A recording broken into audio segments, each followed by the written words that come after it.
This shirt don't fit like it used to. And I need another notch Welcome on my to belt. Talking Sports. That's Bacon. I am not Steve. Glad to have you on board. How you doing this week, my friend? Oh, man, and alive. It is the dog days of summer, but training camps, rookies are reporting, Ben. We are here. We are finally here to turning the corner to fall.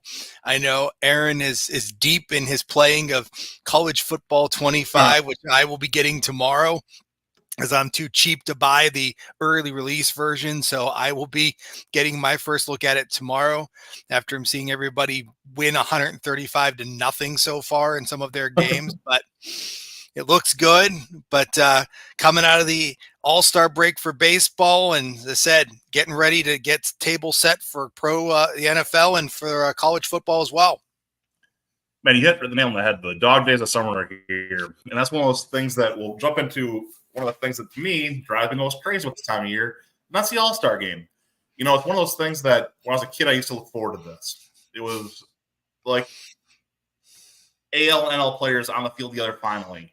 If I got them to combine a little bit, you know, this when interleague was still kind of fresh and not really happening a whole lot. So it's fun to see, can Greg Maddux strike out the kid? What's going to happen when these guys who are the big AL giants facing the NL guys? But while I'm doing this, I'm bringing Adam on right away. Adam, how you doing? Hey. I'm good. How are you? You know, if you say your name, you appear. Yeah.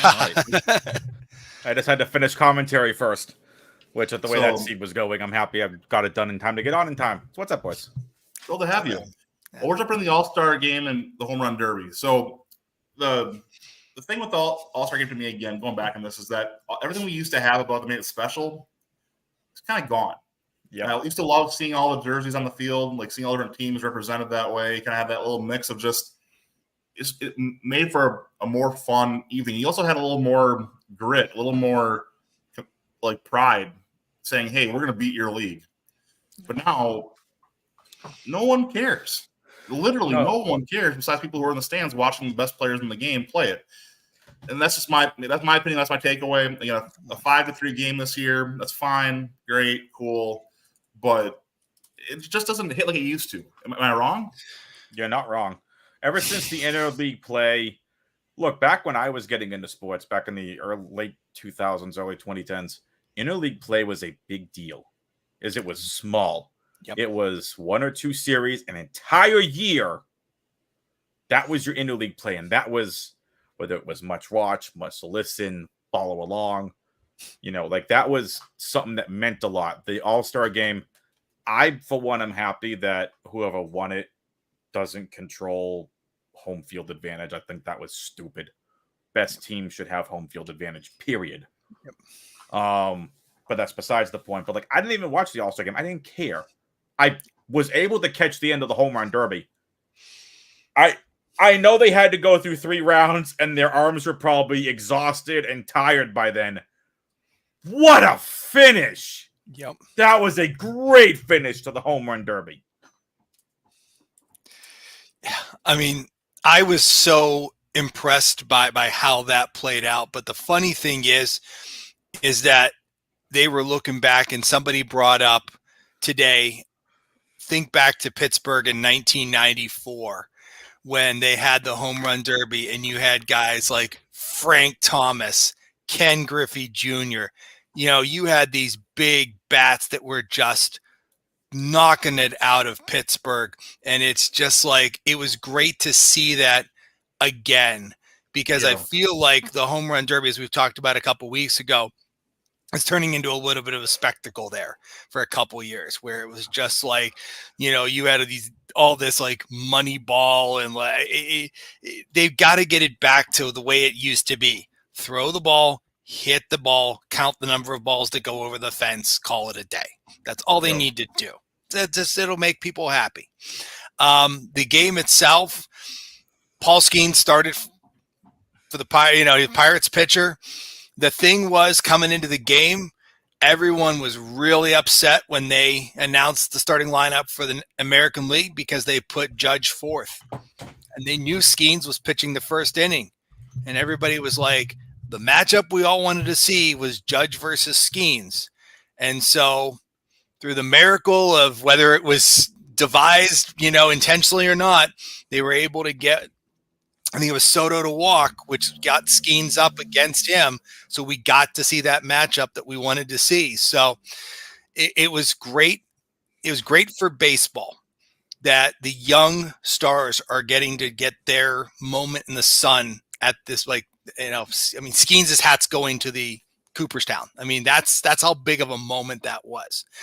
But I think, as everyone said, they need to do something to make it more exciting. I don't know what they can do, how they can do it. I mean, hockey reinvented itself when they went to that 3-on-3. I mean, I will sit there and watch that hockey all-star game up and down because it's fast, it's quick, it's 3-on-3. They're up and down the ice constantly, and it's a lot more entertaining than watching like a game. I don't know what you can do to involve. And the other gripe that I heard, and as I saw bits and pieces of the game, so I don't want to say I saw all 9 innings, but some of the starters, they kept them in for 4 or 5 innings. And it's like, wait, you bring a roster of players from all these different teams.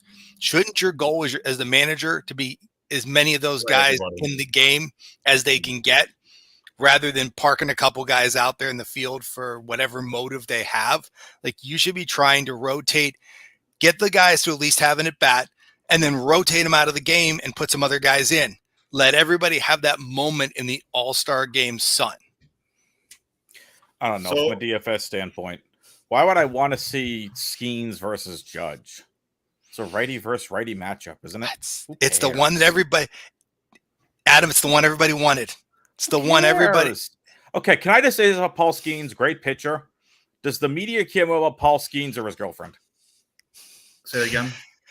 Does the media care more about Paul Skeens or his girlfriend? That's what I want to know. Because every time I keep hearing about Paul Skeens, there's his girlfriend. Yeah, I'm happy they're doing things together. If you're gonna put the focus on Paul Skeens, put it on Paul Skeens. Well, we also have it in Pittsburgh too with Russell Wilson and Ciara. So we got 2 power couples in town right now. Yeah, Travis Kelce and Taylor Swift. Yeah. I get it. Yeah. Look, to me, you go back to this, though. Skeens is a fun, intriguing prospect. There's debate if he deserved the start in the first place. And I think that's, Imanaga, to me, would have been the choice I would have went with personally. Get the international appeal there. I get the rookie pitcher who's balling out, getting that nod on the young side. It's all good. It's all good. Here's the thing with Imanaga. I own him in fantasy. It's the only reason I know he had a sub-1 ERA for 2 months of the season. I think pitchers started figuring him out. He went up to a high 1, low 2. I agree. It should be Imanaga. Who's got the more media attention? Look, it's a spectacle. It's not Imanaga. Well, but it is, though. You don't internationally. Japan cares about baseball. Like it or not, Japan cares about baseball. And so you put Imanaga in that position, you're getting more of an international crowd. And that did Imanaga at least get a chance to play? I'd be lying if I told you. I haven't watched. I don't know. I have no idea either. Because he has been one of the best pitchers in baseball, and that's not been talked about. He hasn't been. He's been the bright spot on a down Cubs team overall. Like they've had a lot of down spots that should have been better. He's been a bright spot.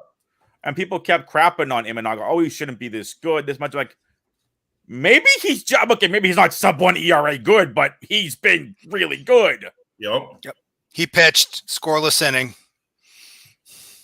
There you go. So going back to the home run derby for a second, if I can. We used to drive me nuts with the bracket format. Was you could have a guy lose 22-21, facing a guy who hit 7 home runs in the previous round. Yeah. That drove me nuts. So my fix, Ben's gonna fix the home run derby. Here we go. If we were creative for MLB, hey, that's what I'm good for. Look, you guys don't want me in my head during deer hunting. It's crazy. Anyway, so let all your competitors be in the group. Give me that group and don't go head to head until the last round. Take your first 8. Everyone hit your home runs. Top 4 advance. The final 4 go. Let them take a little break for a little bit. Kind of let them, whatever, kind of josh around a little bit, have some fun with it. Maybe bring some of the rookies from the futures game. to do like the head-to-head for their top 2 guys or something like that, then go round 2. Then it goes a little too fast. Sorry? The home run derby goes a little too fast. Like you have to give their arms a break. Yep, that's what I'm saying. Let these futures kids get up there and pound the ball in a big league ballpark. Let me see the up and coming. Hey, Nate Jackson Holiday is a good futures all-star right now, and you let him go hit the all-star, hit a home run derby in that give me Jason Dominguez versus Jackson Holiday. Let me see Jack Caglione next year come up and do something in the home run derby. I mean, right, it'd be a blast to watch these guys go up there and mash the ball a little bit. Right. But do those things to set it up, keep my interest on it, but give the guys a break. Keep it the fun. Let the vets give the rookies a hard time. But then go back to the top 4. Let them do the same thing again, top 2 advance. Do another side show between them. Again, ideally a futures situation, whatever you want to do. Mm-hmm. But then give me your head-to-head matchup, the top 2 guys. Let those guys go. And let me see. I would love to see like Josh Hamilton, like, was it 30 home runs he hit some stupid in the one round? Like, let me see some guy just go absolutely bananas to try and win a home run derby. Yep. Like, I agree with you. Get rid of brackets. Everyone hit their home runs, top 4 advance, then head to head. That makes the most sense to me. It just, I don't want a guy who hit 14 home runs in bracket play to be the freshest guy in the final, facing a guy whose arms are falling off who's already hit 40. Yep. Ben, did you rather have a clock or would you rather have the 10 outs like they used to have? I like the 10 outs. For me, I like the 10 outs. Like, it makes you kind of watch that ball a little closer. It makes it matter. It makes them select their swings. I'm all about it. With the clock, you're like, well, if it's kind of there, I'm going to take a chance at it. With the 10 outs, you better make sure it better be there. I mean, they tried to do a compromise this year and pitch limit them during the rounds, still put them on the clock. But I wish they'd go back to the outs. The outs made things fun because it's like, every guy, every pitch mattered. Because it might take a little bit longer to get through the round rather than 3 minutes. But you know what? His pitcher and him were in sync, and they were watching every pitch. Also, I was going to say this too. When I was a kid, am I the only guy I wanted so badly to be one of those kids in the outfield chasing balls down? That was my dream. I'd go to bed at night like, I don't want to be that kid. Like, that just looks so, I don't know. Maybe that's just me. But switching gears here a little bit, guys. We're fastly approaching the NFL season. We've been going through the different divisions, and this week we have the AFC West. Look, this division, I kind of said I was talking to Steve before the show, it's really the Chiefs and the rest here. And Vegas tells us as much as well. I mean, we know this. If you're a casual sports fan, the overall Super Bowl favorite right now is the Chiefs at plus 550. Chargers are 17th at plus 4,000. Raiders are 23rd at plus 10,000. Broncos are 27th at plus 15,000. In the division, the Chiefs are minus 250. The Chargers are plus 350. Raiders are plus 1,000. Broncos are plus 1,800. Look, if you're looking at smart adjacent money, it's not smart money, but smart adjacent money, the Raiders intrigue me a little bit here on the division, not the Super Bowl, on the division. And it goes back to Antonio Pierce. The work he did last year with this team has me intrigued. You have a Raiders team overall that we don't know what the quarterback situation is. Is it Gardner Minshew? Is it Aiden O'Connell? I don't think it really matters, honestly. This defense is going to carry this team. No one wants to play this defense. These guys are absolute monsters. And if you can just do enough with Zamir White, with this double tight end set, all the quarterback for the Raiders has to do is check down, and they're going to have a chance to keep the ball moving. But let's talk about the Chiefs for a second here while I'm going through this, and I will kick you here, Adam, here in a second. Yep. The Chiefs did a lot to try and address their wide receiver room. I am not a Xavier Worthy fan. A lot of people are. I don't like it because they just added Marquise Brown. You have 2 undersized wide receivers now that are not Tyreek Hill. They're not going to do Tyreek Hill things in this offense. And Rashee Rice, who you're hoping doesn't go do something stupid again, get himself suspended. I mean, and after that, you got a bunch of guys who have been flop draft picks. Otherwise, it's back to Pacheco, it's back to Travis Kelce, which was enough last year, but you really want to take that chance again? Part 2 of that is they brought in Carson Wentz to back up Mahomes. One of the better backup quarterbacks in the league, in my opinion, overall. Wentz is still an NFL quarterback. I don't care what people want to say. He's still an NFL quarterback. Agreed. But he has to do the right things. So there's that. But then going down, what surprised me with all these betting odds was the Chargers. How the Chargers get those odds with this team blows my mind. When I look at this roster, my questions are – I have way more questions than I have answers. The only answer I really have here is Justin Herbert. The rest of the team kind of going like, is that wide receiver core going to be better or not? Is Ladd McConkey going to be a legitimate NFL receiver? Probably, but we don't know. And then you've got guys who underperformed before that. So looking at this, the Chargers have basically a slew of backup running backs who are all going to split carries. And a defense a defense that can't stay healthy or their best player wants to leave to go join his brother in San Francisco. So I don't think the Chargers deserve the love they're getting in those odds. I don't know what Las Vegas sees that I don't see, but something weird is there. And then there's the Broncos. The Broncos are going to be this team is going to either kill Sean Payton or make him an absolute legend. Yep. I mean, what they're doing with this quarterback room and their depth chart right now is comical. Jarrett Stidham is their starter with Bo Nix at 2 and Zach Wilson at 3. That's hilarious to me. I mean, that's ridiculous. The running back room is stacked. They still have Cortland Sutton. But after that, nobody I'm excited about in that wide receiver room. Nobody I'm excited about really in the tight end room. A good old line, and then it's going to be, can this defense get back to being really good again? Which they can, but this Broncos team is not good. So they deserve the hate they're getting. But I think I'm looking at this right now. I hate to go fairly chalk here, but it's Chiefs, Raiders, Chargers, Broncos, with the Raiders being my dark horse as a team that could somehow, just because of that, like that Pierce factor, that DeMeco Ryan, that linebacker stud head coach factor here. I'm not going to bet on it, but if I had to, no, of course not. With what quarterback? But here's the thing, though. That defense is that quarterback right now. I mean, do you want to drop back against that defense? Yes, it's the Raiders' defense. I'm not concerned about that. The only one you're concerned about is Max Crosby. Stop it. You can be wrong all you want, Adam. You're entitled to your opinions that are wrong. But either way, we'll keep going through this. But so that's my thing. The other questions I had, real quick, and I hit with the Chargers was just going to be: is there anything on this defense that, I mean, Bosa and Derwin James, is that kind of the only things you're banking on here? And the Chargers could give up the most points in the league this year. No one surprise me. But anyway. Come on, Ben. Give him a little more credit. Do you honestly? I mean, yes, I get it. Harbaugh comes over from college, and you know, I give Harbaugh a little bit more of he's got something up his sleeve where I don't think he's going to let this team be that bad. Let's use that word as kind of the thing there. I think they're going to compete with the Raiders for second in the division, to be truthful. I think that here's why, because I think Harbaugh is going to make this a run first team. And, you know, sure, you've got Gus Edwards coming in, but you also brought in Hayden Hurst as well as your tight end.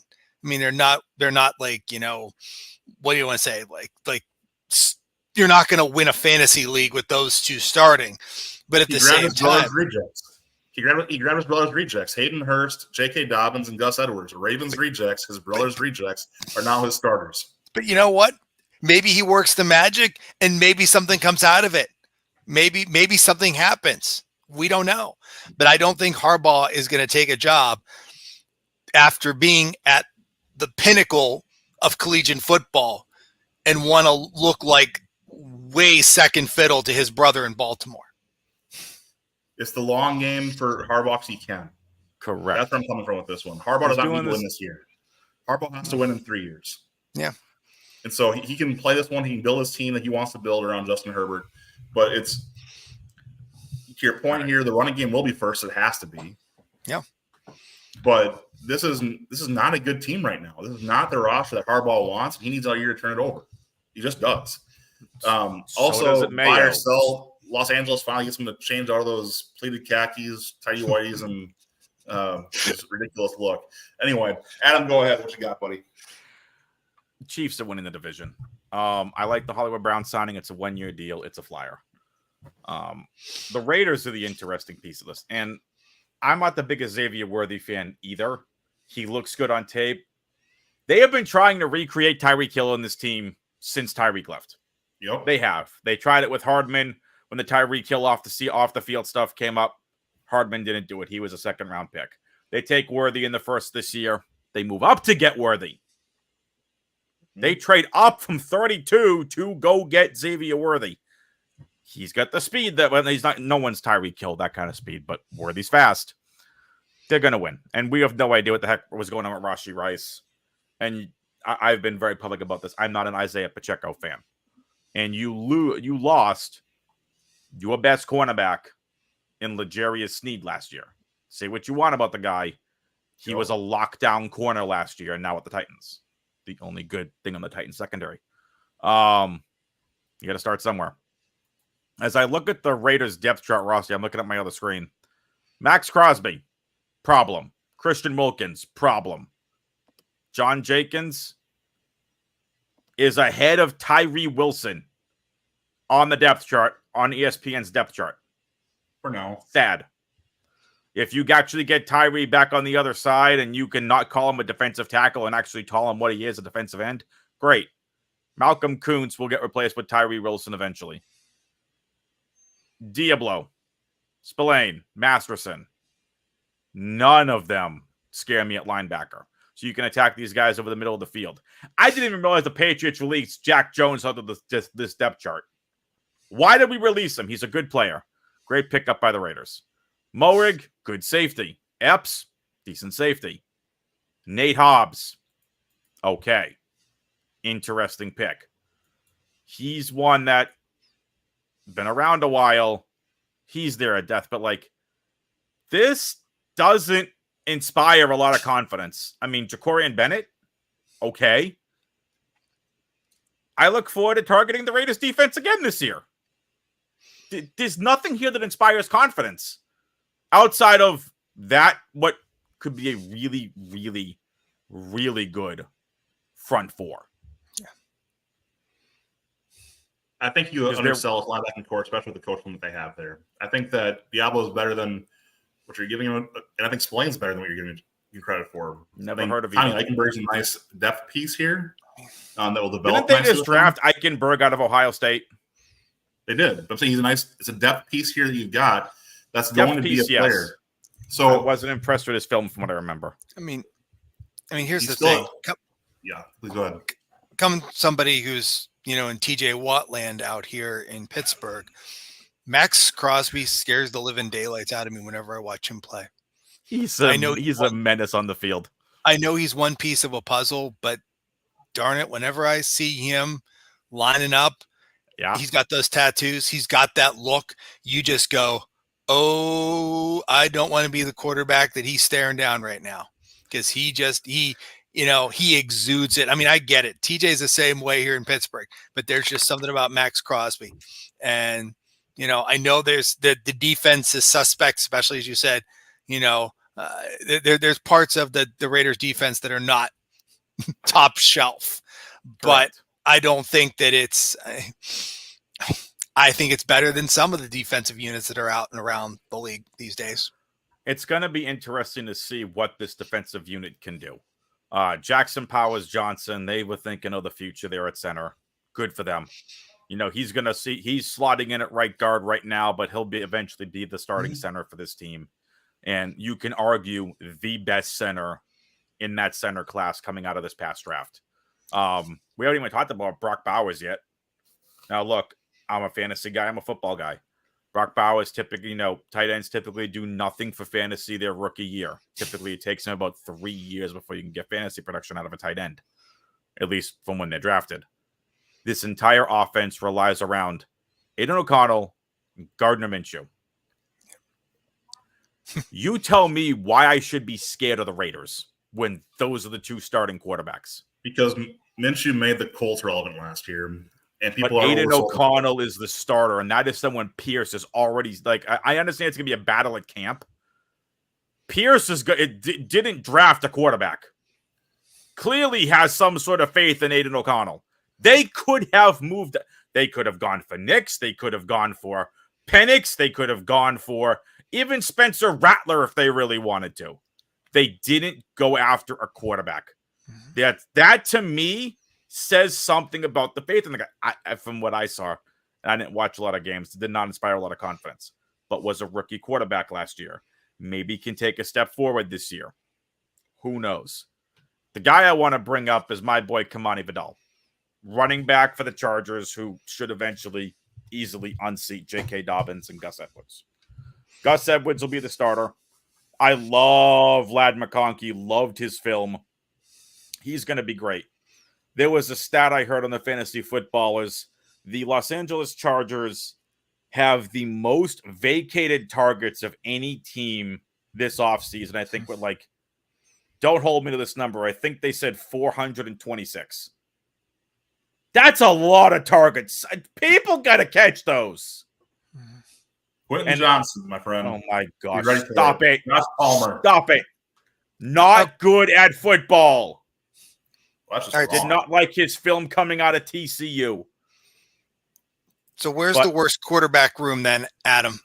Is it the Raiders. Bronco mess Raiders. of you don't think the Stidham, Nix, Wilson? You think the O'Connell and Minshew mess down in Yes. Vegas is worse? Because I think Nix is a serviceable quarterback. I don't think he's anywhere near great to elite. I think he's serviceable. He's got his number one option in Troy Franklin. He's got a stud in Cortland Sutton who hasn't been utilized properly in 3 years. That is going to be a better wide receiver core than people think. I don't know why Troy Franklin fell to the top of the fourth for a late first, early second round talent. If there was off the field stuff, I don't give a damn about the off the field stuff. If he can turn production on the field for a team that is going to need it. It's the Broncos, the Patriots, and I can't even argue the Commanders anymore. Name me another crap team. Them are the two. We'll get there later. I'm not a fan of Caleb Williams. So yes, you know this. But there were going to be teams that are going to be fighting out for Carson Beck, Shedeur Sanders, and Quinn Ewers. Those are the three next year. From what little film I've seen of Carson Beck, I like what I see. From what little film I've seen of Shedeur Sanders, the boy needs work. But those are the fighters. If you're the Raiders, and let's just say you're in the top three, you're slowly building out the roster. I think Antonio Pierce is going to be a good coach. I think Gerard Mayo is going to be an elite coach. Of course he would. You need time to build it out. Took Dan Campbell 3 years. His third year last year is where they broke out. But you know what they did? They built up their roster properly with Penei Sewell his first year there. Or whenever they was drafted. Did well his first year in terms of building properly. They destroyed the draft last year. And 2 years ago, they continued to build properly. It takes time to build a proper roster in football. Jim Harbaugh is going to have the same issue with the Chargers. Peyton, I think, is a make or break year for him. I think it's a make or break for the entire organization. And there will be, if the Broncos end up with a top 3 pick, I'm saying this right now on July 18th, 2024, there's going to be a lot of firings from the top down. New GM, new coach, possible new president of football operations. You get there eventually. You name it. There is going to be a cleaning from ownership. Right. Because you screwed up the salary cap. Peyton screwed up Wilson. Did not want to play with him, clearly. Traded him. You're taking some ridiculous number cap hit this year. The West is about the only division that we know of. Dark horse, I agree with the Raiders. I got Chiefs, Raiders, Chargers, Broncos. I think Nix needs time to acclimate to the NFL. He just looked like a okay quarterback to me on film. Some people like him. Good for you. I didn't like Drake Mayfield. Then again, he was playing behind a bad offensive line. So It's very subjective. Training camps are going to be very telling. They're going to be really telling for these teams. Stidham is not going to start for the Broncos. Stop it. Nix is the starter for this team. You took him at 12. You took him at 12. All right. Let's go ahead. I'm going to bring a new segment onto the show here this week, and that's going to be Bill in the – yeah. So, with that being said, we're going to go with this. And the first question thing I have for you, blank is the most exciting player in MLB today. See if we know your answer. Go ahead and lead us off, buddy. What yeah. Paul Skeens. I know. It's the popular answer, at least I know there's pockets around the country. There's people that are going to say, I mean, I will clearly say if I was not a Paul Skeens homer, I would say Shohei Ohtani still is the most exciting player in baseball today. I mean, to bring it up, as Ben, you and I were talking about before the show kicked off, they just released the 2025 schedules today for Major League Baseball. And guess where they're going next year to kick off the season? Japan. And they're taking the Dodgers and the Cubs along with them. So, there's definitely, as you said earlier, that international flair. But when they brought the ratings out for the All-Star game this year, Pittsburgh, of all cities, Pittsburgh led ratings around the country for Major League Baseball All-Star game this year. So I think here's the thing. As we've said before, this could be a flash in the pan. Skeens could be phenomenal this year, and then something could go wrong, and this could be like a one and done or a two and done or something. I mean, they've already had another draft guy. The second pick of this year's draft got a higher signing bonus than Skeens did last year, so that's already been eclipsed. But I think right now, if Skeens can keep that going, especially as you said with Livy Dunn and who she is bringing into the game as well, because she's bringing in her group of fans as well. It's good for all of baseball. She's a gymnast, bud. She's a LSU gymnast. Yeah, very popular star as well. She's a very popular influencer, and trust me, she's all around Pittsburgh. Taking pictures not just at the games. She's got her fans hooked on this thing too. So it's good for baseball what Skeens is doing, but it is a concern to me because he's a pitcher. If he was a position player, I might be a little bit more bullish on it. He is right now, the top player in my mind, but there's definitely room for argument. Adam? I think it's Ellie. Yeah. I think it's Ellie. So Ellie De La Cruz, Ellie on again, a play on the Cincinnati Reds that's causing this. Here's the stat line. Through the first half of the season, he's 92 out of 360, hits and at-bats, 64 runs, 17 homers, 43 RBIs, 45 walks, 46 steals, 256 average, and an 830 OPS. Not elite numbers by any means, but he's an exciting player for a team that has not had a lot of excitement recently. But if you had to say player, I think it's Ellie. I could say Soto. I could say Judge. I could say Shohei. The obvious answer is Shohei. Yeah. He continues to show why at the All-Star game. Yep. But for me, I think it's Ellie De La Cruz. Ben, what about you? I want to be a jerk and say Teoscar Hernandez because of the home run derby, but I can't go that far. It's Shohei. Look, it's the chalk answer for a reason. This is the best two-way player the game has ever seen, period. I don't care what anyone wants to say. The numbers tell you this is the best two-way player we've ever seen.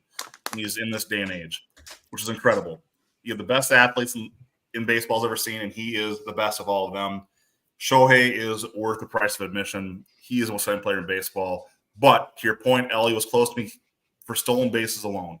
Stolen bases make the game more fun to watch. It just does. It changes the dynamic of the game. Yeah. For a true baseball fan, it's what's happening behind the pitch, not during the pitch, that makes the game so fun to watch. Yep. Second question I have for you guys for our in the blank segment. Blank will kill college sports. NIL.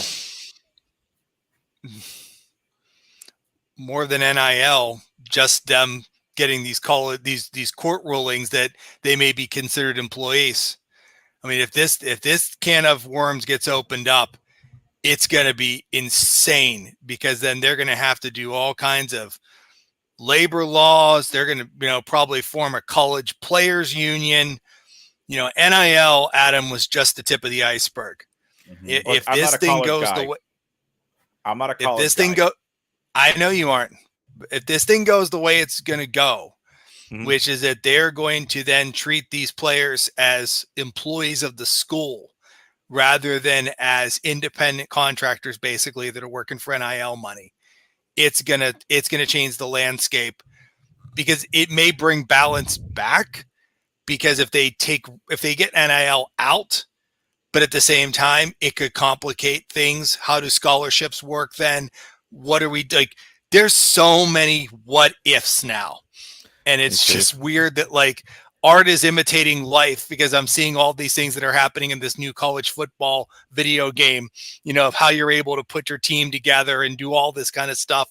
And it's just like, holy cow, let's go back to the 80s. Let's go back to the 70s, even when the guys showed up, they play these friggin' bowl games for the pride of the bowl game, rather than having these mega championships where we're playing football. Sure, heck, it's going to be really cool when they're up in Wisconsin, Ben, in December in a blinding snowstorm similar to what you guys get at Lambeau. But it's just going to be a totally different. It's a money grab, and the players, they're going to get their due at some point. How they get it, I don't know. As I said at the end of last week's show, with Phil Knight pulling this unlimited NIL card out of his pocket for Oregon and basically saying, I want a national championship before I'm in the ground. Here we go. It's going to be the battle of deep pockets, and eventually it's going to be the battle of who pays their players the best as employees of the school.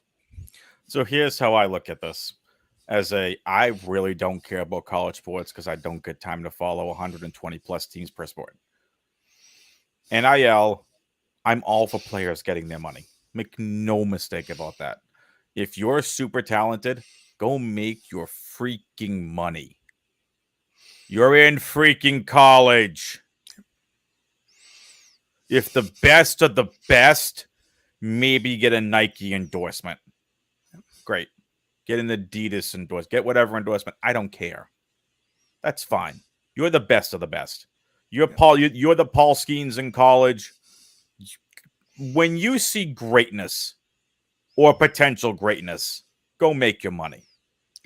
You go to college for... Wait. Here's a weird idea. College. You are an employee. You're not an employee of the school. They need to come out with, I wanted to say, an employee of the school. Yeah. You are not employed by the school. You're a student of the school, but your commitment, and this is where my legal mind's going, your commitment to that school when you signed up and you took their, let's just say you got a full boat from Stanford and you have agreed to go to Stanford for 3 to 4 years. If you're in the NFL and you early declare out, then you can still finish up. But if you want to go back, your money gets pulled, right? You're a student of the school. You don't work for the school. The coaches work for the school. You don't work for the school. You're a student of the school. You really want to trade it? Get rid of the transfer portal. Yep. That's what I'm going to go for one thing. Number one, transfer portal to me is my answer here. The transfer portal is killing sports to begin with. It was already killing basketball, and now it's killing football. Combined with the NIL, is pick one. I agree with you guys. You're not an employee of the school. I mean, any other staff member sleeps with a student, they get fired. Yep. So there's that too, right? But going even deeper down the line here, I see this as being the problem that it boils down to money, like we talked about, but the transfer portal takes away what makes college sports so fun. You have a window with a guy. Yep. You watch them develop and become a man. You see a boy enter a program, leave a man, and become a professional at what he is one of the best in the world at. Mm-hmm. I understand coaching changes. I understand there are situations that come up, family situations, fine. Of course. I'm okay with one free transfer. Go ahead, one free transfer. Yep. But these guys who are just lingering on a new school every year, this is ridiculous. That's not what college sports are made for. It's not the right area. You want to do that in the pros? Go nuts. Go nuts. Good luck By to all you. means. But we're going to see this continue to kill college sports, and football is going to kill the rest of college sports in the process. Because this is all about football right now. If we're being honest, this is all about football. The numbers come down to football is going to kill the rest of collegiate sports if it does not separate itself from the NCAA at some point. And that's where I talked about before. I'll talk about it again. The top 40, 50 programs need to separate themselves in football and create their own association and let the rest be what they are going to be, because that's what it really is anyway. Right now, of the 130-ish team, 132 teams we have in Division I or in the 1A, maybe 50 actually have a chance to win a title this year. Maybe. Let those 50 go duke it out in their own league. Let the rest play for what college sports are supposed to be. That's me. My next fill in the blank is one of my favorite ones, and this is harkening out to Papa Bacon has talked about it a lot. Part of what Dad's of Bacon is about here, this is our Talking Sports show, but a lot of us are here because we're also gamers. We like to video game. We like to watch. We like to be part of that. That's part of how we grew up. So I got to ask you guys, the best sports video game franchise of all time is blank. Adam. The greatest video game franchise for sports. I'm not the sports video game guy. I'm a video game guy. I just came from Super Metroid commentary. Sports. It's got to be Madden. Yeah. Madden is the default answer, but what I will say, and I'm reserving full judgment till I get my hands on the game this weekend, but the NCAA / college football franchise has a cult following. I mean, there are people that have sat on their copies of NCAA 14 since they announced there wasn't going to be NCAA 15, and they have done everything they can to keep that game updated, to keep it as current as possible, moving forward with it. You know, that was the beauty of those games, is the customization you could put into them, and it's great to see it back. Because there was that, and I hope that everything that they did between those two games, between NCAA, which is now college football, and Madden, continues to happen, where you can pedigree a guy in college football and then push him into the game in Madden and actually see that full growth. Other series are there. I mean, once again, like the FIFA, the EA Sports FC around the world, that is like the sports franchise. Like if you look at those the Nintendo two. What's that, Adam? Those are your other two. If you look at it's FIFA and EA. Yeah, if you look at the Nintendo Switch, the only game that EA ported to the Switch is FIFA. No other game, not even Madden, got a port. So that tells you something about sales. But I'm biased. I'm going to say the college football, and then Madden a close second. So I will play with those. I can mention the show again. MLB The Show for me changed baseball gaming. I love 2K. I love triple play. Mm-hmm. But the show is just special. It's a special video game. I love FIFA / FC now. I love Madden. We all do. NCAA football is obviously the talk of the town right now, with scarcity draws interest. And I think it's great. My favorite one is 2004, if I'm being really honest. I go back that far with this. Yeah. But MLB The Show to me, even on the PS2, my jaw dropped the first game I played. The first franchise I ran through I have not found a game that has given me that wow factor outside of the show. And I love baseball. I love football more, but the show is the best sports video game franchise of all time, in my opinion. All right. Ben, I started on the PS1 with the Vin Scully Nice. MLB The Shows. I mean, that's hard to believe. Vin Scully was the voice of MLB The Show at one point. Think about that. Look, Matt Vasgersian and some of those easy early PS2 titles, loved it. Yep. Totally agree. Right, going to our buy-sell segment, I got some. This is a little different than normal, guys. I've got some broader, bigger debates here I want to pick your brains on. So the first one is this. People use sports to escape. This is why they prefer what they know and understand. Buy or sell. People use sports to escape reality. And that's why they only want to watch sports they know. That's why soccer struggles to get over in the United States. That's why wrestling will not hit some demographics. That's why hockey does not do well in the South. What they don't know, they don't want to watch. They can't escape watching. There's too much thinking for them. So buy or sell. People basically want what they understand so they can escape. I sell because I'm not that cynical. Yeah. Okay.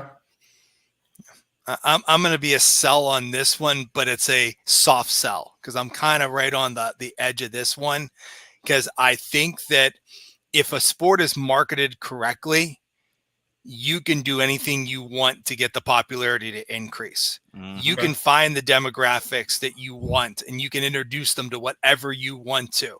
I mean, there are people that will watch cornhole. There are people that will watch frisbee golf. My daughter watches dogs jump into a pool catching toys off of a thing hanging over the water. So you can introduce any demographic you want. It's just you need to, and that's why if you look at the sports that we like today, it is the sports that are fast, that are action-packed. That is why, football is trying to speed the game up. That's why basketball does what it does, because it's up and down the court, even hockey. But baseball has taken a backseat for a lot of people because it's just a lot of tossing the ball, guy hits the ball, which is the same way soccer. They kick the ball up and down the field. And some people, golf is the same way. Oh, he hit the ball, he's going for the hole. But at the same time, if you educate folks on the what that sport can do and how you can enjoy it, I mean, going to a soccer match is actually a really freaking good time. Yes, you probably need to get a little inebriated, but trust me, it's fun if you go to a really good match. If you go to a snoozer, I get it. But if you go to one that ends up being a good match, soccer is one of those sports that I'm trying to convert people. And I'll say this, but soccer is where I'm basing this opinion off of. When I look at this, I buy this take. I really do, because I think soccer to me has all the reasons to be a sport that Americans should love, for all intents and purposes. Yeah. You have a lot of strategy. You have high athleticism. You have absolute freaks of nature running for an hour and a half on a field, doing things the body should not be able to do. But Americans don't understand, why can't he punch him or hit him? Why can't he tackle him? Why can't this? Why is the score 1-0 a good game? But they'll watch a baseball game 1-0 and call it the best game they ever watched. Yeah. Help me make it make sense. Look, at the end of the day, to me, it goes back to understanding and knowing the dynamics off the ball. How about before the baseball? Watching what's happening away from the pitch is more fun to me than what's actually watching the pitch most of the time. Yeah. The guy who's stealing, the adjustments on the field, let me see the full spread. That's fun. My next point here I want to go to is honestly the same note, but a little different. Esports are still sports. Buy or sell. You think the guy with the exemplified background is going to give you any other answer than buy? The esports org that I volunteer and work for as the head of business development, you think I'm not going to buy on this? It's a buy. It's a sport. You know why it's a sport? Because if you have a kid that is good at playing a video game and doesn't like playing regular traditional sports, but is so freaking good at just computer games, how can you as a parent not just want to go, I got your back. Yep. I got you. It's a real thing. Look, Zywoo is one of the best snipers, for those of you who have no idea what an opera is, in Counter-Strike.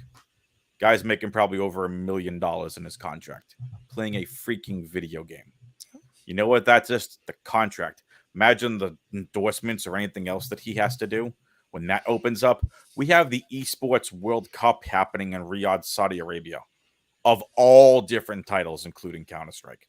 A lot of different things going on, trying to revitalize the industry. Absolute buy. It is a sport. I went to IEM Dallas, part of DreamHack Dallas. I flew and spent money to literally go watch people play Counter-Strike on a live stage, and I loved it.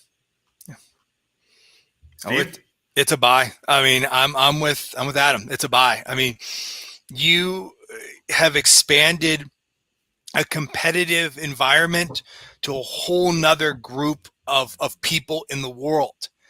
You have folks that have the brains, that have the strategic brains, just aren't athletic people. They have a chance to dive in and find, I mean, freaking Pokemon has these giant world championships where people are battling virtual characters, and everybody is sitting there on the edge of their seat every time these players pick what they're going to battle with and who they're going to battle with and what they're going to do. And it's more exciting sometimes than the best pitcher batter duel you'll see in a baseball game. And it's big money. I mean, Adam can tell you that. It's big money. It's got a niche. You've got colleges that are sponsoring we've got high schools. You've got youth programs that are sponsoring esports teams. And they're not just there. They're getting sponsorships. So I'm definitely a buy that esports has a place in the sports landscape. Okay. Next question I'm going to go to. Ben, daily fantasy is greater than Ben, you're not getting away from this, Ben. No. Esports, buy or sell. It's not a sport, but it is entertainment. So I'm looking at this. It's still entertainment. It's still a competition. Chess is not a sport. It's still a high skill. It's still entertaining. Magnus Carlsen begs to differ. Yeah, that's fine. People that have the world. I don't watch chess, and I know who he is. Look, people that are going to be having the World Board Gaming Championships here in outside of Pittsburgh, I think next week, would beg to differ that theirs is not a sport because they're actually awarding. Look, guys, I literally own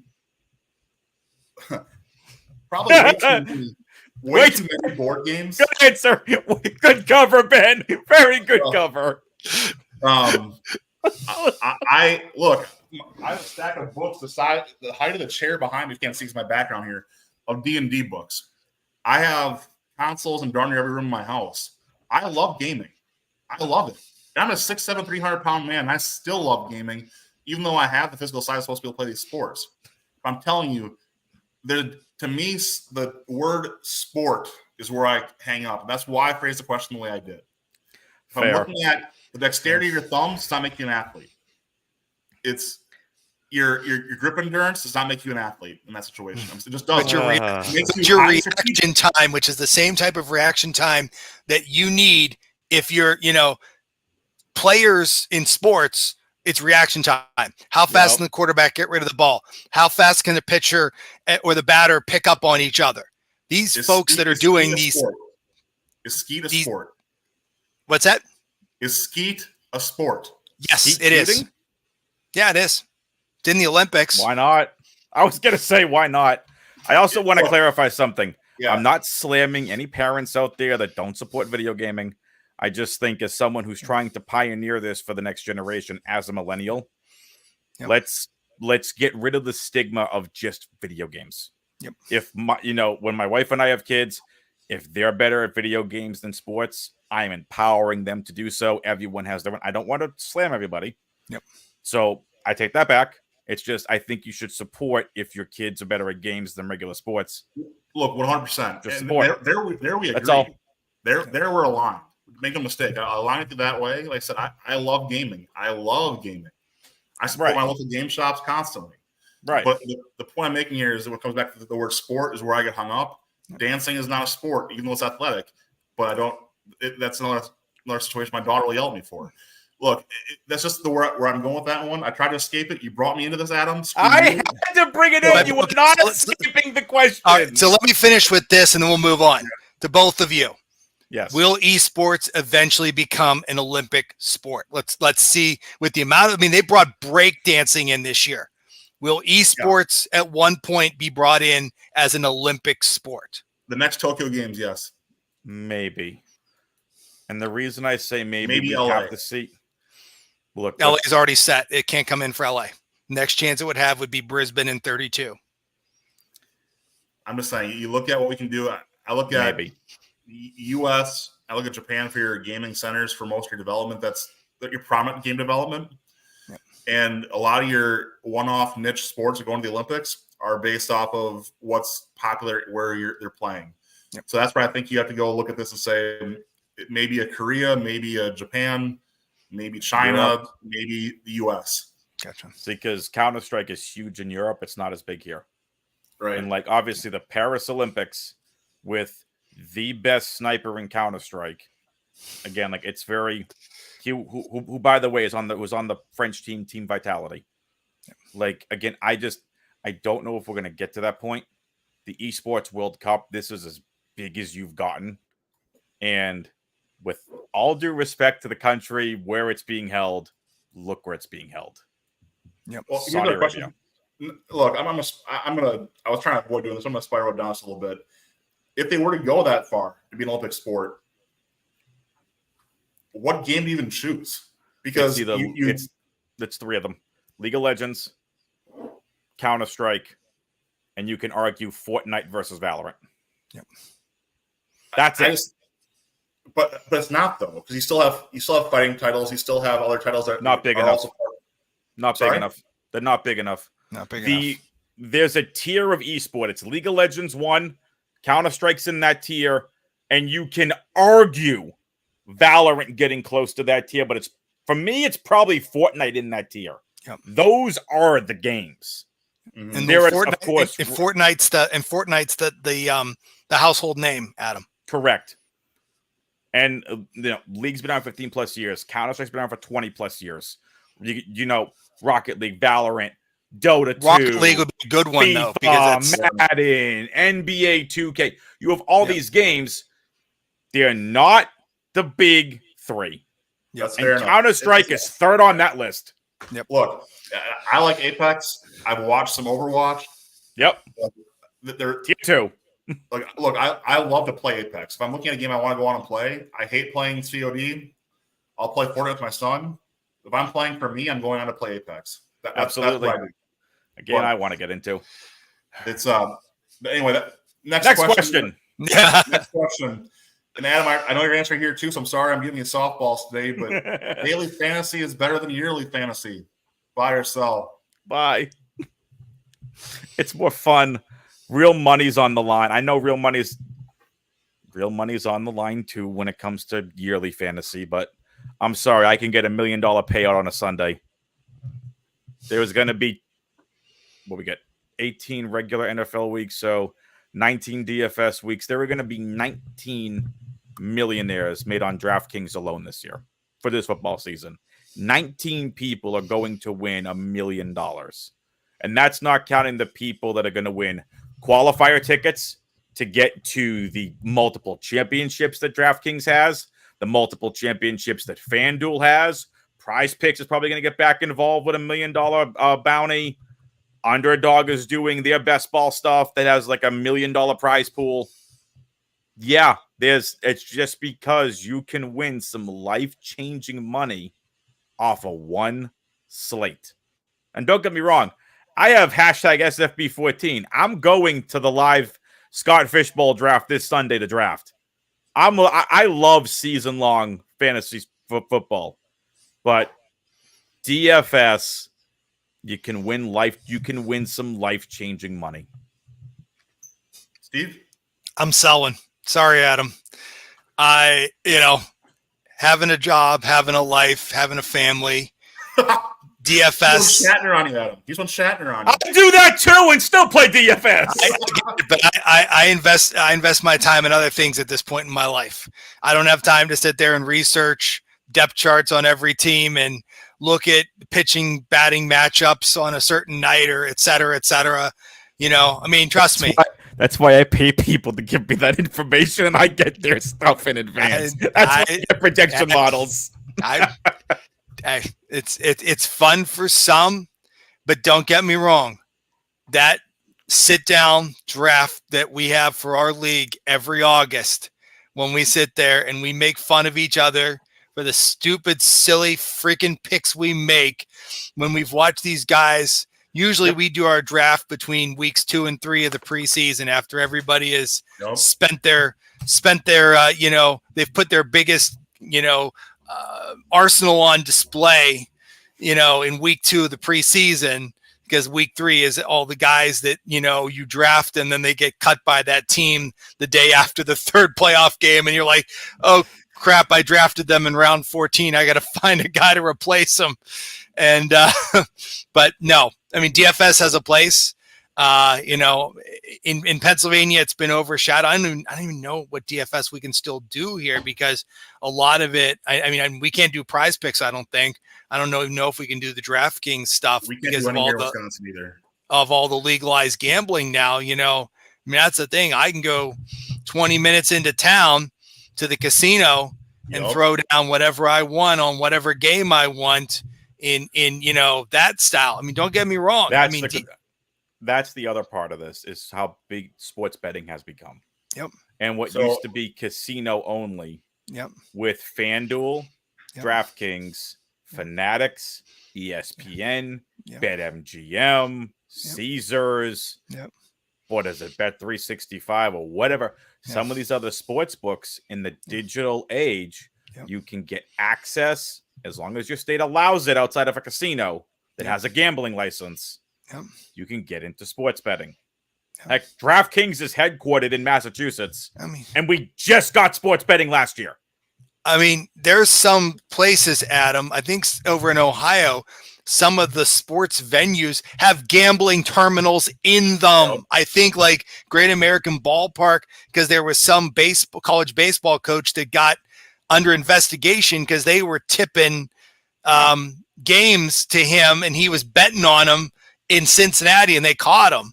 And it's like that. I mean, you can't do that in Pennsylvania. You can do online betting, but we can't have terminals at our facilities. Right. But it's just every state's going to be different. I do it because it's fun. I do not. And please, folks, gamble responsibly. Yeah, I do bet within your limits, please. I don't gamble with there are some people out there that'll spend thousands and thousands of dollars in a bankroll and compete in some of these milli makers. Hi, here's $20. I'm taking my one shot. I'm not going to max a millionaire maker. That's $3,000 for 150 entries. Yeah. You know what I'm going to do with $3,000? I'm taking my wife away on a nice 7-day, 6-night vacation. And I'm going to take $20 and spend it on one lineup and use the rest of the money to go take it away. If I had the extra money, all my bills are paid, I got a paid-for house, my priorities are different. Some people do this as a career because they're really good at it, and good for them. The Awesomes and all them in the world. By all means, go do it. I can't. I play with a very, very, very small bankroll. I do it for fun, and I chase some big money. I know why I play. You have to know why you play. And I'm the guy that maybe in a year or two will be the one that hits that magic parlay of like, you go in there January 1 and you put your 4 champions for your sports in, and you hit all 4 and you make a couple $100,000, and maybe someday I'll hit all of them right. And those are the ones that are highlighted. And I think, like the media can overblow them. Oh, look at this insane 6-7 leg parlay that took 6-7 sports to do. Yeah, that's sports betting. And you're focusing on one entry that won a ridiculous amount of money by $100 bucks. But go have fun. Like it's really tough to track one sport and get it right. It's really freaking tough to do it for all 4 majors. And the minor ones like golf and soccer and all them. Ben, what's your thought? Look, I like yearly. I'll tell you why. Like daily to me has its place, to Adam's point, and I think it's good for the game overall. I really do. But I think what yearly is still better for the game, and it's because I can get my son, my wife, my dad, my grandma onto a league if I want to. We can all have fun playing a yearly fantasy football league. There's something about, to me, the ability to have community, the ability to have, your point, see before, that draft where you can create that friend group where you can, my guys I've been playing with for the last 25 years. I've been playing with a group of guys for about 10 years in a fantasy baseball league. And I will not stop playing season-long fantasy baseball because of that league. 100%. And this is where I'm looking at when we still have guys that for some of us, we're in the right age when the league came out on FX. If you've not watched the show, watch it. Never seen it. It is full of the best smack talk you'll ever have for your fantasy league endeavors. But there's characters there that you know that guy in your league. Yep. That's the Ruxin. Yep. That's the Dre. You know them. And these are things that make it a little bit more fun, a little more talk crap when you're at the bar with the boys, and he gets that lucky bullseye. And like, yeah, you still drafted Andre Johnson after you retired, you moron. So those pieces are still there. Yep. Like there's fun with that. But the tag along question I have for you guys here is: Dynasty is better than redraft. Buy or sell? Buy. Look, I want to keep playing one Dynasty leagues. It's fun. You got to get the right group to do it. It is a multi-year commitment. Look, for me, football's become, and I'm going to say football. Some people do Dynasty baseball. I don't know if Dynasty basketball is a thing, but Dynasty fantasy football year-round. We just finished the two Dynasty leagues I'm in.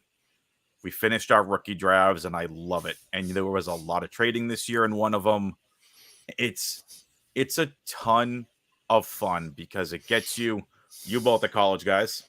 You see them on a Sunday, but the different wrinkle when they're coming in. You have your own opinions of you guys. How is that formulating throughout Dynasty talk? I get let's say you have the 101. Okay, last year it was head and shoulders was Bijan Robinson. You believe in him, then you get a factor in the opportunity based off what you saw. Where could he go if you're holding a draft prior to the draft? Right? Like, do I want to keep this? Is it going to be Bijan? Where's he going to land? Oh, he's with Atlanta. I can command a lot more if I want to trade that pick now. Right? There's so much you can do with Dynasty. It is a ton of fun. I love redraft. I play in way too many every year. But Dynasty, you're invested in it year round. I will plead I have not ever done a Dynasty league. So I will tell you, I've never done one. It would be great. I mean, don't get me wrong, because I've drafted Josh Allen is my number one pick for like the last 4 or 5 seasons in my league. So I've kept the same quarterback. So I basically had a dynasty in that way. But I think it's just interesting because we know in our redraft league who favors who. We've learned each other's tendencies. So when there's somebody that we see coming up that we think somebody else is going to take, there's a lot of sniping in our league. We pull, right. we will draft out from underneath one another, left and right, because we know who number 9 wants and we're number 7. And so redrafts are fun. I mean, don't get me wrong. I mean, maybe sure, one day I'll try a dynasty league and find a group of players that I'm like, man, this is good. They're cooking. They're going to keep playing good. We're going to keep going. But I've been a redraft guy every fantasy league I've played in. I love redraft. Like I said, I'm in way too many. I am. I'll tell you what one of my dynasty leagues is. One's regular, one quarterback, multiple flex. I am in a super flex with IDP dynasty league. Yeah. That is super flex, so that's one quarterback and one OP slot, so anyone can go there. Usually, it's probably a quarterback. And yes, individual defensive position. Yeah, I get involved with the defensive guys too. Oh, the joke I can tell on that one. But anyway, that being said, we'll keep going with this. And so, what's your pick? What do you? I think here is actually going to surprise you. I do say dynasty is better than redraft, but for different reasons. Then I go with your yearly versus daily. So to me, dynasty and daily are in the same bucket in general. This is your committed nerds. That's us. Give me the nerds who want to nerd out on football. We want to do D&D with football. That's this.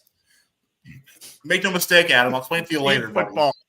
D&D football. I don't know if I've ever heard that comparison before. Spreadsheets, deep stat blocks, and projection. That's all we're talking about. What is D&D? Spreadsheets, stat block, projection. Congratulations, Isley. So my daughter made her competition dance team tonight. So nice. Oh, congratulations. Yay. So, anyway, But where's your D12 when you're playing Dynasty, Ben?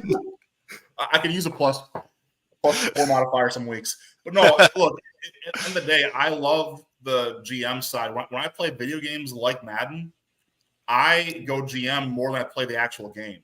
Yep. I go sim mode because I want to build my team to be that juggernaut and see what I can do to maximize and just kind of figure that part out. I enjoy that. Yeah. So that's where I go with it, but it's still a fun overall concept either way. My last buy sell before we go into 4 minutes on high is international baseball could create a version of Champions League. Buy or sell. You mean like Champions League soccer? Yes. So take your top 2, top 3 Japanese teams, your top couple American teams, top Mexican teams, Dominican, whatever, and get them into give your built into your season that week of bye week, and let those teams go play international, and let us see these stars actually prove out what leagues are better. You'd have to include a second bye week, is what you're saying. What I'm saying is that I would rather see this in the All-Star game to begin with, for one thing. Number two, Troy's talked about it a lot. You cut down your overall number of games in Major League Baseball a little bit. Yes, please. But let us have those weeks for those bad teams to kind of recover. And it does hinder your best teams. But guess what, guys? It happens in soccer also. Your top teams are tired. End of the year, they can't play their top guys at home stretch. It levels the playing field and makes the game a lot better. Just cut out October and move it to the September. There you go. Problem solved. No, look, but I'm just saying that he took, let's just call it 4 to 6 weeks of the summer and made it international play for international competition, similar to what they do in soccer. You could see a better product in the World Baseball Classic with teams that could actually create, in my opinion, value. Now, what will block that is MLB. MLB has no reason to do this. The union, No, none. I would say the union more than the league. The league would want it for the TV revenue. The players' union would find every reason under the sun to block this. So it makes no sense. If you have, like, let's say it's the Dodgers, the Yankees, and the Braves. The Astros. Yeah, the Astros, the Braves. Yeah. If you're telling me those are your 3 team representatives, right? Those are the team representatives. What are the other 27 teams in the league doing? Twiddling their thumbs? They can play minor league ball if they want. They can rest. What are you going to do? Look, that's the whole point, though. Create a super team. But that's the whole point. Look, and this is where I go back to soccer. And Steve, I know you were tracking with me on this. When you watch those top 5 clubs in Premier League right around Christmas, those dudes are tired. They've played extra soccer. They're playing extra midweek games. They're tired. It's not just the Champions League. I mean, if you look at the Premier League, you look at any of the, they also have their national competitions as well. Yeah. Like, they're playing for the FA Cup. They're playing for the Carabao Cup in England. They're playing for the Deutsche Cup in Germany. So, but here's the problem, Ben, with this. It boils down to one thing for me and one thing only, and that is pitchers' arms. That is the problem that kind of blows, because if you look at every other sport, like in Europe, they do this. They do for the NBA. They do, or not the NBA, for Eurobasket. They do a champions thing. They do a champions thing for hockey in Europe. Yep. They do it down in Africa for the NBA. They bring together the champions of all of the NBA Africa leagues. It's the problem of the pitching arms. These teams would complain that their star pitchers are wasting a start or two in these championship international games. The money makes it make sense. Yeah. If the money's there, the team doesn't care. The player does, unless they're getting paid too. Yeah. And they talk about before college, we're talking about now with baseball, we're talking about anything. money talks. Yeah. And soccer players are paid just as well as anybody. So they're saying the same thing. Yeah. So at the end of the day, money talks. If you got a reason to say, hey, I want to play for a team that's going to be playing in Champions League because I'm going to make an extra $2 million this year, okay. Now you have advantage on those free agents. You have advantage on getting the guys you want to go get after. But look, that's why this is a buy-sell topic, right? This is not a slam dunk. This is not an easy discussion. Not any. Nope. Yeah. But I think that there's, from a sports fan perspective, I would much rather watch the Yankees and Sparrows play each other than an all-star game. But that's me. But Ben, let me throw one more thing out to you to kind of, let's think about soccer during the off season. What are a lot of the major soccer teams doing? What are a lot of the major soccer teams doing right now? There are a whole bunch of the international teams in North America touring, playing, doing that sort of thing. What do major leaguers do? Well, the big guys take the winter off. The smaller guys, some of them go play in the Caribbean, go play in like the Dominican League or the fall, Arizona. Like, that's where, if you're looking to do something, do it over the winter. Get these guys, rework their contracts to say, okay, contracts end after the World Series. We'll sign guys in like November to get on new teams. And then in like December and January before spring training, maybe we'll go to a couple countries around the world and have like a, best against Japan, best against Korea, and do that during the off season. And I think that might appeal to these teams more because it's not interrupting the flow of their season. People hate change, right? No one likes change. Change is uncomfortable. Yeah. But it makes it all a little more uncomfortable.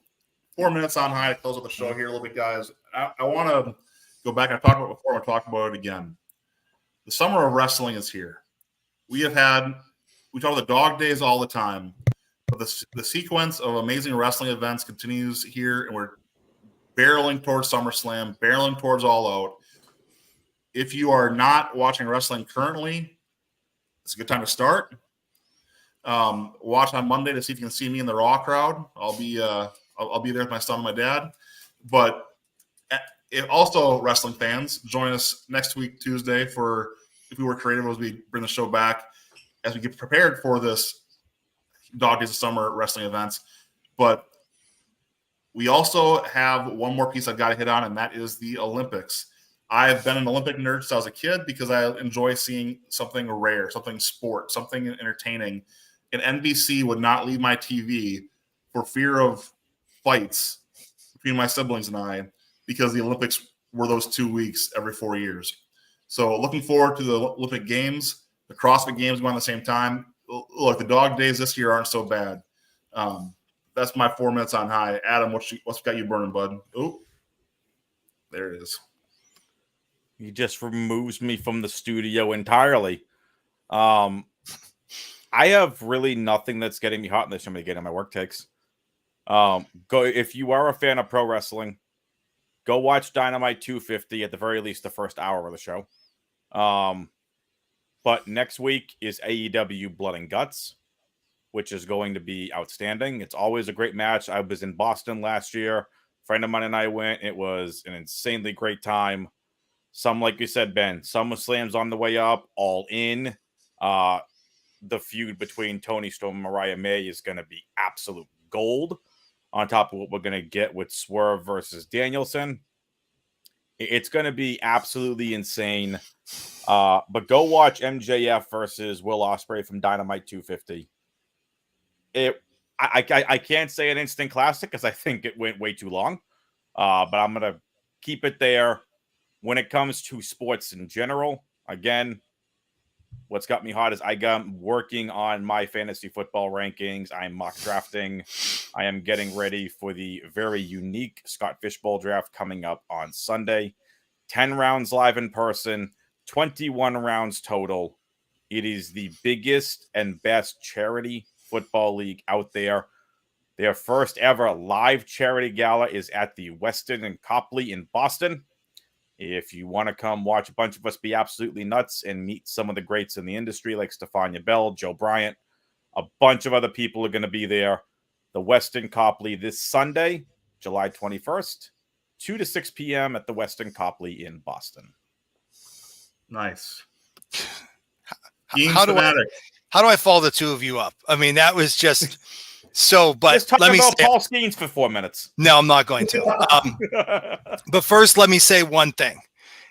I'm a casual wrestling fan, but to see the Joe Tessitore, one of the greatest voices, and folks, if you've not heard Tessitore call a college football game or I've watched boxing for Joe Tessitore. I am not kidding you, because when a guy is getting his living daylights beat out of him, Tessitore has a very unique way of describing the blood and guts and mayhem happening in the ring.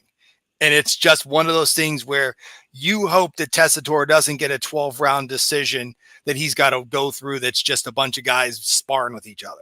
If he gets a guy that starts just knocking the living daylights out of somebody else, it's worth it. In fact, go back and watch Holy Moly, those couple seasons he did on ABC with Rob Riggle, because that's some very good television as well. The other thing, once again, folks, this is a football lover's buffet. You're starting at your appetizers right now.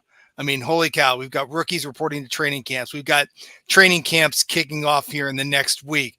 You know, college football, the video game just came out. Madden comes out in a couple weeks. And it just kicks into high gear. So there is going to be so much coming forward. And folks, if you don't like football, and I know some of you look at football and it's a sport that kind of troubles you these days because of the concussions, because of the injuries that can happen. Yes, I get it.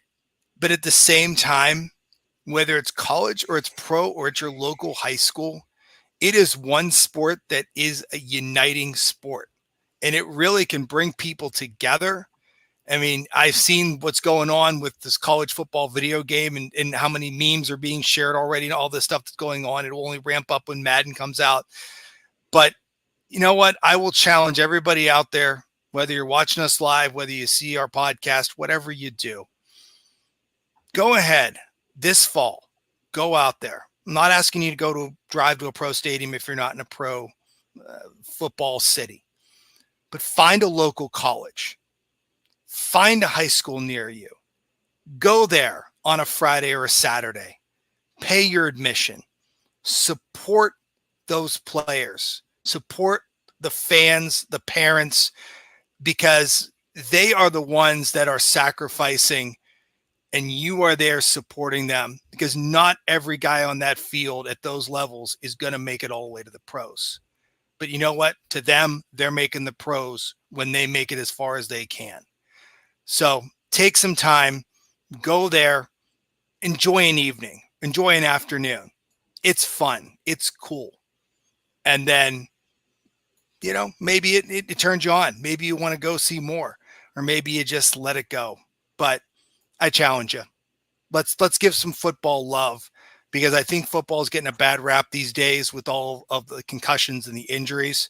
And there's a lot of concussions and injuries in other sports too. And people we just go right along. I mean, there was guys coming out of soccer matches during the Euros and the Copas with concussions. And nobody's sitting there going, we should stop playing soccer because of concussions. But everybody in the world wants to stop playing 11-on-11 football because of concussions. So your dollars count.